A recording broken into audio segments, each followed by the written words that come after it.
Sir எங்கள் வீட்டுக்கு போகிறேன் சார். நீங்கள்லாம் அமைதியாக போய்கிட்டு இருக்கேன் பாருங்கள். நான் வந்து புது வீடு கட்டி பால் காய்ச்சினேன். உங்களெல்லாம் கூப்பிடல, இருந்தாலும் பாருங்கள், நான் என்னோடய வீட்டுக்கு போயிட்டுருக்கேன். என்னை டிஸ்டர்ப் பண்ணாதீங்க. அழகாக வீட்டுக்குள்ளே போகிறேன்.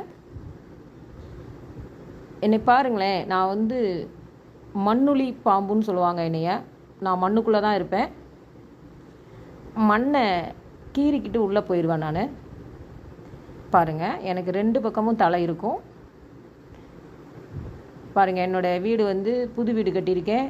இங்கே தான் இருக்குது. உங்களெல்லாம் கூப்பிடாததுக்கு வருத்தப்படாதீங்க. புது வீடு கட்டி பால் காய்ச்சிருக்கேன். கூப்பிடாததுக்கு வருத்தப்படாதீங்க. ஆனால் நான் ஒன்றும் பண்ண மாட்டேன் யாரையும். பாருங்கள், பார்த்தீங்களா? என்னோடய வீடு இதுதான். இதுக்குள்ளே நான் போகிறேன். டாட்டா, பை பை, போயிட்டுருக்கேன் பாருங்கள். இப்போ பார்த்தீங்களா, என்னோடய வீடு இதுதான். இந்த வீட்டுக்குள்ளே நான் போயாச்சு. சூப்பர் வீடுங்க. எல்லாம் நீங்கள் என்னை பார்க்குறீங்க. ஆனால் நான் ஏதாவது பண்ணனா? யாரையும் எது பண்ண மாட்டேன். என்னோடய புது வீடு இதுதான். இந்த வீட்டுக்குள்ளே தான் நான் இருக்கேன். நன்றி.